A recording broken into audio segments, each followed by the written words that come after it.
Hey everyone, this is Vikram. कैसे हैं आप लोग? होप सभी ठीक होंगे। मेरे दोस्तों, मेरे साथियों, मैं आपका होस्ट, आपका कोच, और आज आपसे अपने बारे में बात करना चाहता हूँ।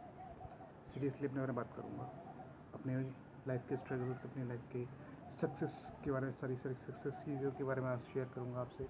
और मैं आपको बताऊँगा कि बेसिकली किस तरह का इंसान हूँ मैं।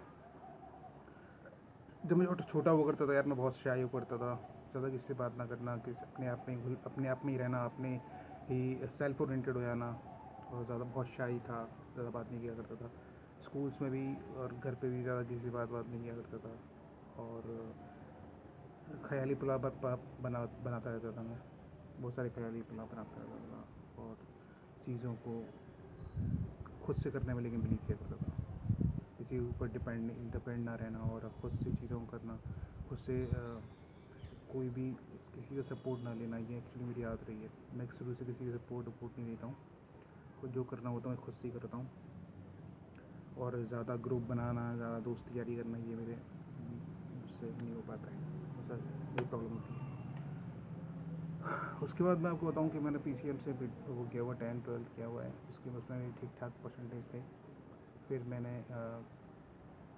स्टेट का जो एंट्रेंस एग्जामिनेशन होता है इंजीनियरिंग का, वो पास किया। उसके बाद मैंने उससे बीटेक कंप्लीट किया। बीटेक कंप्लीट करने के बाद फिर मैंने गेट क्वालिफाई किया। गेट क्वालिफाई करने के बाद फिर मैंने एमटेक किया। एमटेक NIT से किया। उसके बाद फिर मेरा वहाँ पर परसेंटेज ठीक ठाक था। उसके बाद फिर मैंने जो है MNC में जॉब करी। MNC में जॉब करने के बाद ठीक ठाक पैकेज था, अच्छा पैकेज था। उसके बाद फिर मैंने UPSC प्रिपरेशन करी। UPSC प्रिपरेशन करने के लिए मैं दिल्ली चला गया। दिल्ली में रहा मैं ओल्ड राजेंद्र नगर में। ओल्ड राजेंद्र नगर में मैं अग्रवाल स्ट्रीट के पास रहा करता था। अब एक अग्रवाल स्ट्रीट पड़ता है, कोई पूसा रोड से आते हैं वहाँ पर, वहीं रहता था। 4 साल 5 साल वहाँ रहा। उसके बाद फिर मैंने UPSC में फर्स्ट टाइम में मेरा प्री पास नहीं हुआ। सेकेंड टाइम में मेरा मेंस तक पहुँचा, मेंस क्लियर नहीं हुआ। थर्ड टाइम में मेरा मीन्स प्री क्वालीफाई नहीं हुआ। फोर्थ टाइम मेरा इंटरव्यू तक मैं पहुँचा। फिफ्थ टाइम में फिर मैं इंटरव्यू तक पहुँचा। फिर मेरे टाइम ख़त्म हो गए। तो इस तरह से मेरी जर्नी रही है। और मैंने अपनी इस जर्नी में बहुत सी चीज़ें, बहुत कुछ सीखा है, बहुत कुछ समझाया जाना है। और सेल्फ ओरिएंटेड होना और बहुत सारे डाउट्स अपने अंदर रखना, किसी से शेयर ना करना, ये भी थोड़ी सी।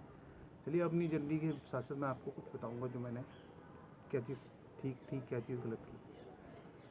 सबसे अच्छी चीज़ तो मेरे अंदर यही रही कि मैं कॉन्फिडेंट, अपने आप में बहुत कॉन्फिडेंट था कि हाँ, मैं ये चीज़ जो करता हूँ वो कर सकता हूँ, कर लूँगा।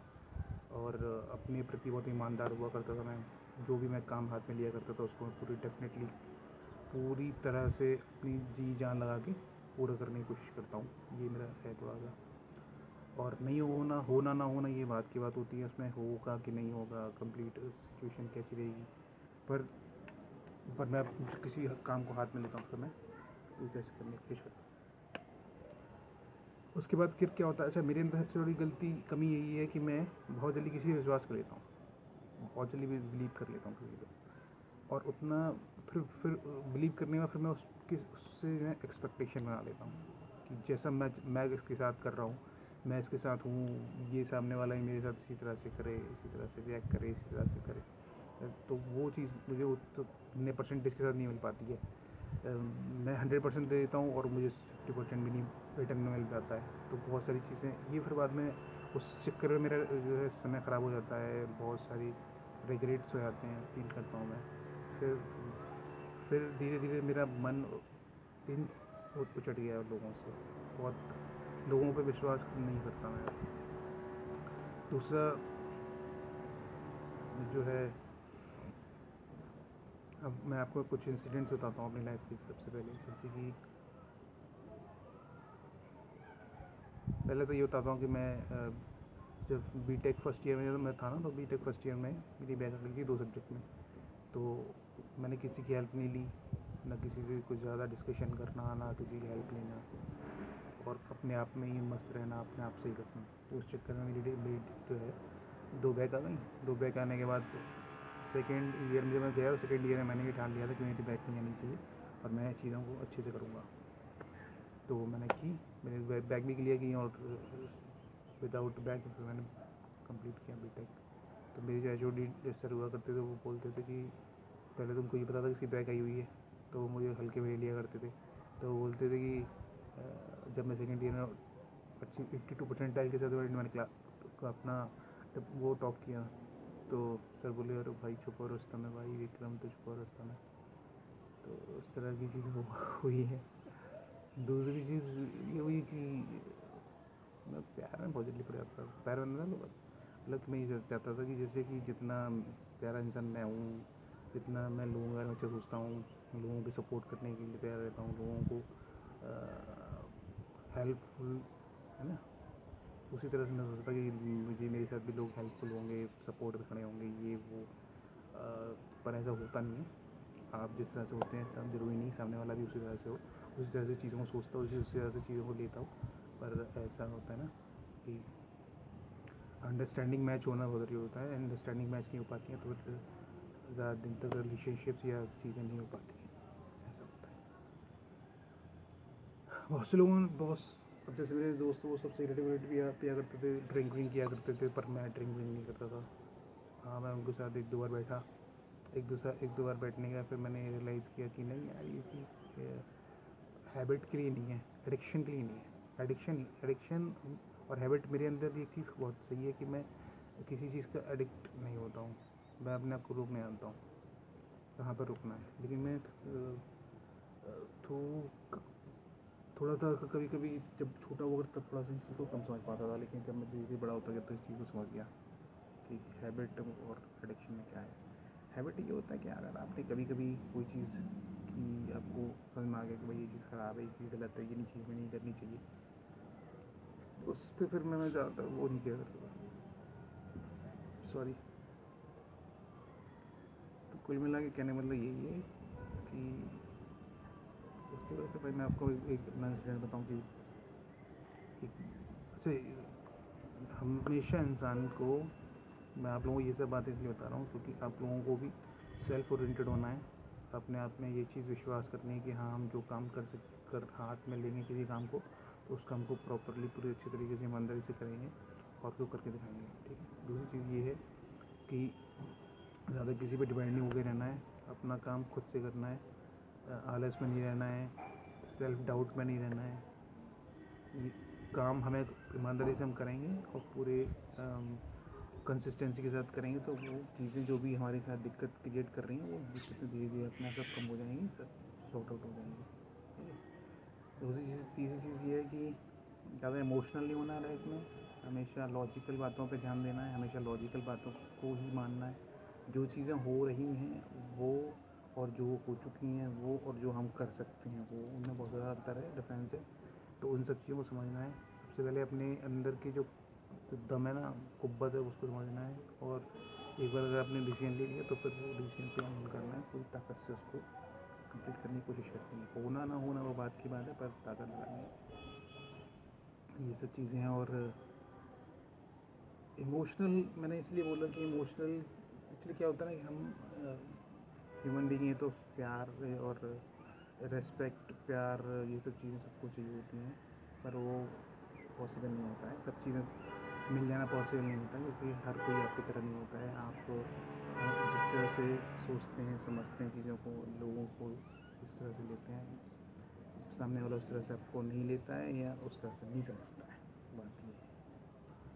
कहने वाला तात्पर्य यही है कि भाई जैसे मैं अपना एक इंसिडेंट बताऊं कि भाई मेरी लाइफ में एक लड़की आई थी, तो वो लड़की बहुत सुंदर थी, बहुत सुंदर थी, पर वो समझ गई थी कि बंदा बहुत सीधा साधा सा है, बहुत डिसेंट सा है, बहुत पोलाइट सा है। तो वो बंदे मुझे अपने अकॉर्डिंग ढालने लगी, अपने अकॉर्डिंग ढालने के साथ मेरा टाइम लेती थी और मेरे साथ घूमना फिरना। पर उसने उसके जो मेन चीज़ थी वो तो उसने बताई नहीं थी। तो मुझे लगा कि ये बंदी इतना इंटरेस्ट ले रही है, चलो मुझे भी टाइम देना चाहिए। तो मैं उसकी प्रॉब्लम्स को सुना करता था, समझता था और फिर उसकी प्रॉब्लम्स को सॉर्ट आउट करने की कोशिश किया करता था as a friend, not just more than that. तो वो बंदी फिर धीरे धीरे मेरा अटैचमेंट ज़्यादा होने लग गया उससे। अटैचमेंट ज़्यादा होने लग गया तो मैंने उसको बोल दिया कि इस तरह से फीलिंग फॉर यू। उसके बाद फिर क्या हुआ कि उन्होंने कोई रिस्पॉन्स नहीं किया। लगा कि बंदा मेरे हाथ से ना चला जाए, बंदा बहुत डिसेंट है, बहुत सपोर्टिव है, केयरिंग है, और मेरे हाथ से बंदा नहीं जाना चाहिए।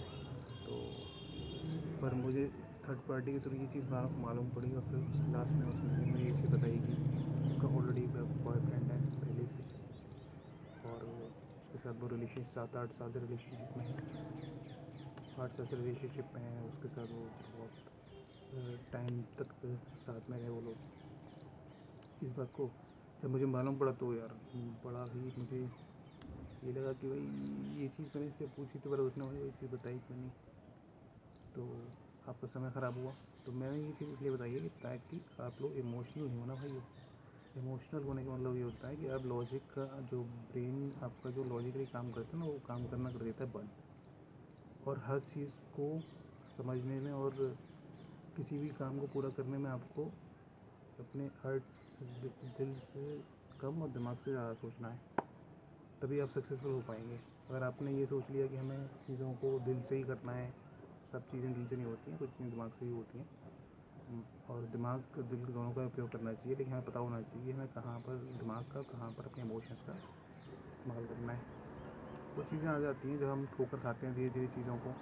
इसलिए कहते हैं कि ये सब चीज़ें होना भी लाइफ में ज़रूरी होता है, कि जब तक इन चीज़ों से आदमी नहीं गुजरता तो वो चीज़ें सीख नहीं पाता, और फिर बाद में एक अच्छे रिलेशनशिप को अच्छे से हैंडल करना नहीं सीख पाता। तो ये चीज़ भी जो हुई मेरे साथ, ये चीज़ भी ठीक ही हुई, मैं मानता हूँ।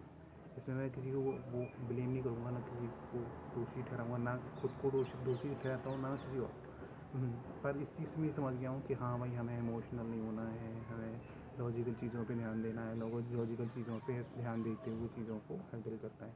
किसी की भी भावनाओं में नहीं आना है, पहले उसको समझ लेना है, फिर हमें जाके रिएक्ट करना है, फिर हमें जाके चीज़ों को आगे प्रोसीड करना है कि हाँ चीज़ें होंगी या नहीं होंगी।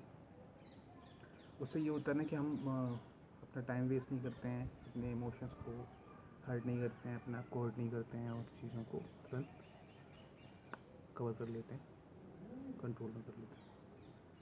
तो ये सब चीज़ें हैं मेरी लाइफ में घटित हुई हैं, और बस इस तरह से मैं आपको मोटिवेट करता रहूँगा, और अपनी लाइफ के ही इंसिडेंट्स के साथ मैं कुछ वीडियोस बनाऊँगा। उन वीडियोस में बहुत सारी चीज़ें आपको सीखने को मिलेंगी, समझने को मिलेंगी, और मज़ा आएगा। चलो ठीक है, bye, thank you so much.